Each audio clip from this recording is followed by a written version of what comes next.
Hello, this is Miss Schrader. Today we are going to be talking about some of the artwork of Eugene Delacroix. My students, you need a piece of paper and something to write with. You want to take notes, and when you're done, you're giving me between 7 and 10 sentences about Eugene Delacroix. We're going to start with this picture of him. I want you to notice this is a photograph. So we're coming into the modern era.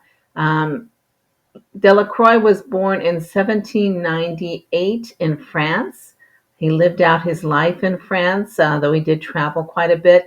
And he died in 1863. He was 65 in Paris. He's famous for having been sort of the forefather of the Impressionists, who we're going to get to a little later. And while he was definitely a romantic, he is one of those who passion is the thing. The paintings we're going to look at have a lot of passion in them. Some of them are actually rather gruesome. He enjoyed going to battle scenes or thinking about wars that were taking place during his lifetime and doing paintings about them.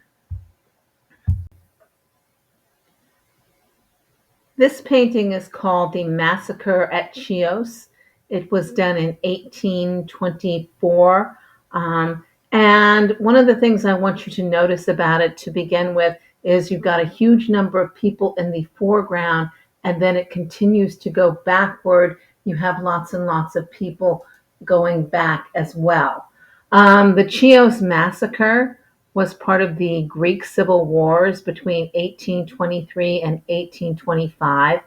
And this is showing a group of Greek civilians who have been rounded up for enslavement by the Ottoman Empire, the people that the Greeks are fighting against. The Greek civil wars, the Greeks are desperately trying to get free of the Ottomans, and a huge number of rich and famous people from Western Europe were supporting them and going there, and Delacroix went as well. As you look at the painting, at the bottom on the right, you can see a woman grieving because her child is dead, the child who is lying on top of her. We have a lot of people who seem desperate to just survive. On the left, we have a woman who appears to be naked kissing someone. The person that she's kissing, their face is very white. Once again, it looks as though they are probably dead. Behind this crowd, can you see the man with the gun? He would have been one of the Ottomans, also the man on the horse. And so the idea is to give you this sense of despair amongst the people of Chios, and also this sense of enragement. You should feel passion about this. This is one of Delacroix's most famous paintings. It's called Liberty Leading the People. It's from 1830. Now, the French started having revolutions against their leaders, I think, in the 1790s, influenced by the American Revolution. They just continued to have them over and over again. And Delacroix was inspired by the idea of the French gaining liberty and not having kings and things. In 1830, there was another revolution. It was against King Charles X. And actually, it wasn't going to be doing anything more than replacing him with another king, Louis Philippe I. So not a big change, but he's showing it in this beautiful fashion. The woman is referred to as Liberty, this brave, courageous creature who's going to lead the Parisian people forward against their oppressors. The flag, the different colors, the red, the white, and the blue, do represent liberty for them today. This is the French flag. You can see the people in the foreground lying on the ground dead, and then the people behind her coming forward. To her left, our right, behind her, is what seems to be a rather young boy, waving guns, cheering, looking excited that he's getting to be a part of this.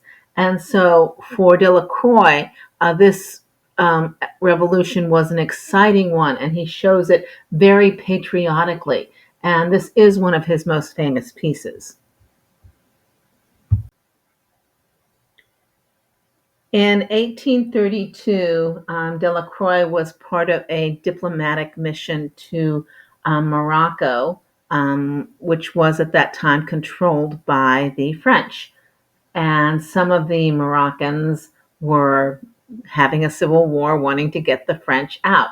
He did a lot of paintings. This one is called Convulsions of the Tangiers. Um, and it seems to be a group of people perhaps um, rising up, trying to take control of the government, possibly fighting amongst themselves. There don't appear to be any French people here, but you can see that people are trying to get away from them. Other people on the roofs watching them. So people don't seem to be taking them very seriously.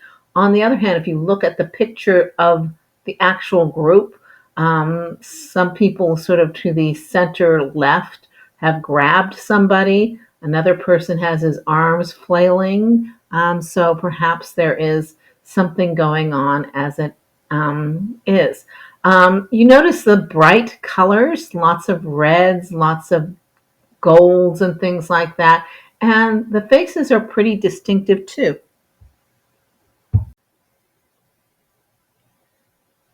Okay, so Delacroix became friends with a lot of writers and artists of his time period, and he painted this lady. Her name is Amantine Lucille Aurora Dupin de Franculiel, which I probably butchered her name, but she was a writer who used the name George Sand. And I'm going to call her George Sand because it's so much easier to say than her actual name. But what I love about the painting is it really does give you a hint of the Impressionist artists coming up. A lot of really strong colors in the background, in her dress, and things like that. Her hair is a little vague. A lot of things are really vague, and a lot of things are more strongly shown. Her face is done with a great deal of detail, so are her hands. And so this is hinting at what the Impressionists are going to be doing later on. This piece is called Christ on the Sea of Galilee. It was done in 1841. And once again, I'm noticing the strong movement toward the Impressionist artwork. You can almost see the brush strokes in the water, in the garments that they're wearing, and even in the muscle tone that they're showing on the individuals there. Some of the faces are actually very blurry, but you will notice that the face of Christ, which is towards the top and on the left, is very easily noticed. It's very clear and crisp. He is very clear and crisp, while the other people around him are actually rather blurry. I also am very interested in this squiggle of white light to the right side from the middle, which to me might represent hope. If you know the story, they're out in the boat on the Galilee, and there's a storm on, and Christ is asleep, and his people are waking up, saying, "Sir, we're about to die." And he says, "Why are you waking me up?" And he stands up and he calms the ocean, and he goes back to bed. This painting is called Arab Horses Fighting in a Stable. It's from 1860, so only about 3 years before he died. I want you to notice the really strong observation of movement. The horses seem to be moving, the people seem to be moving. I want you to notice the light source is being shown from the window on the right, and the light is cascading in. You can even see it reflected on the wall behind the horses.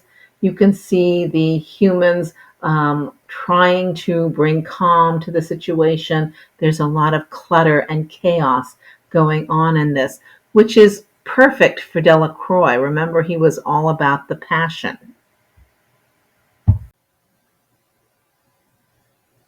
This is a self-portrait of Delacroix done in 1837. All right, my students, you are giving me between 7 and 10 sentences about what you learned about the artwork of Eugene Delacroix. You want to give me what you find interesting, educational, and important. Thank you.